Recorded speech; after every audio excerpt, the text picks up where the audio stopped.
السلام عليكم ورحمة الله وبركاته، ازيكم يا أحلى متابعين في الدنيا، أنا بري فود ودي قناتي، والنهارده بإذن الله هنعمل مع بعض بسكويت للمدارس، بسكويت لللانش بوكس، بسكويت بقى للفطار، بسكويت كده جنب كوباية شاي اقتصادي جدا وجميل جدا. ويلا بينا نخش على المقادير. هنا عندي بيضتين هحطهم في شفشق الخلاط، واحط معاهم سكر مطحون أو سكر عادي، بس يا ريت يكون ايه يعني حبيباته ناعمة شوية عشان يبقى سهل علينا. هحط البيضتين وكوباية السكر، ومعاهم 2 باكت فانيليا او فانيليا سايله الموجود عندك، وعلى الخلاط على طول لو ما عندكيش خلاط، او لو محتاجه ان انت تعملي بالمضرب اليدوي عادي خالص.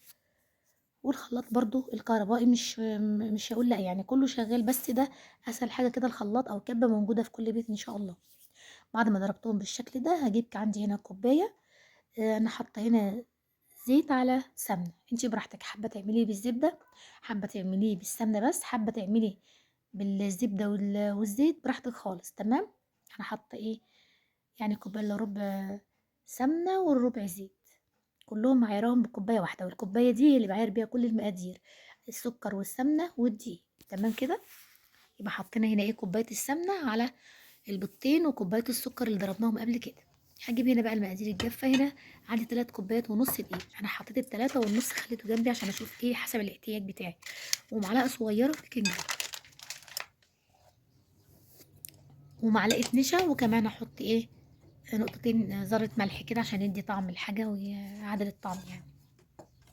واقلب كل المقادير الجافه مع بعضها، وهنزل عليهم بخليط البيض والسمنه والسكر اللي ضربتهم ايه في الخلاط. تمام كده. هنزلهم كويس خالص بالاسباتيولا، وبعد كده هبتدي بقى اعجن. مش هعجن البسكويت، ما بيتعجنش، يا دوبك بس كده هخلط الدقيق بالمواد السائله كلها، واخلطهم في بعضهم واحولهم بايه يمتزجوا مع بعض، لكن انا مش بعجن خالص. زي ما انت شايفين كده انا بلم بس ايه، بخلط حبات الدقيق بالخليط السائل دوت، مش بعجن البسكويت، ما بيتعجنش عشان ما يعملش معايا عرق. بصوا كده العجينه ناعمه، محتاجه ايه اني احط شويه من ايه من نص الكوبايه اللي انا حاطاه على جنب. اشوف هياخد مني قد ايه من النص الكوبايه، يعني 3 كوبايات ونص دقيق. هقلبهم كده برضو كويس بحيث ان الدقيق يختفي خالص وتصبح معايا هنا عجينه. بس زي ما انتم شايفين كده انا مبعجنش خالص،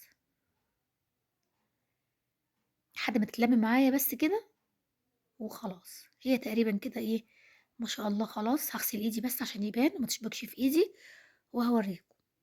بصوا كده لميت اهو، ما خدتش معايا غير شويه صغيرين ونص، والباقي قاعد، يعني خدت معايا حوالي 3 كوبايات ايه وربع. انتي حسب نوع الدقيق بتاعك. بصوا ما شاء الله العجينه اهي كويسه ومش محتاجه اضافه تانية، كده تمام قوي.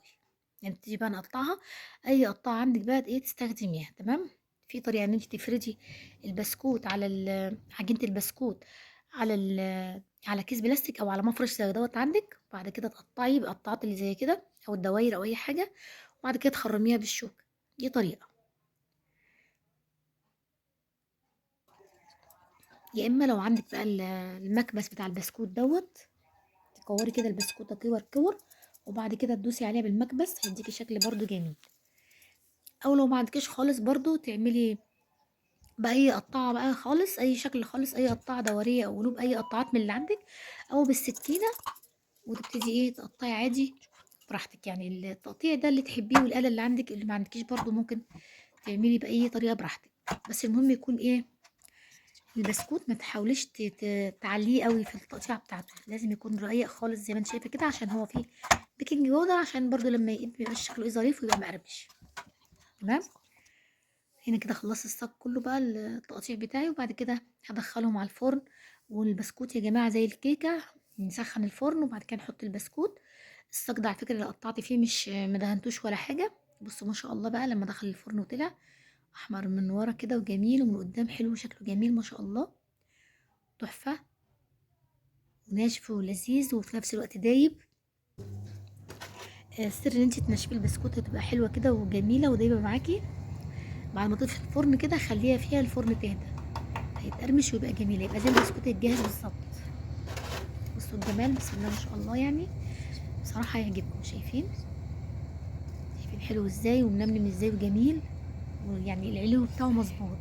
لو كترتي البيكنج باودر عن كده يبقى عامل زي ايه زي الكيك، يعني عالي قوي، لا هو حلو كده، او نص معلقه، معلقه صغيره او نص معلقه كبيره، يبقى كده تمام مظبوط يعني، ما تكتريش عن كده.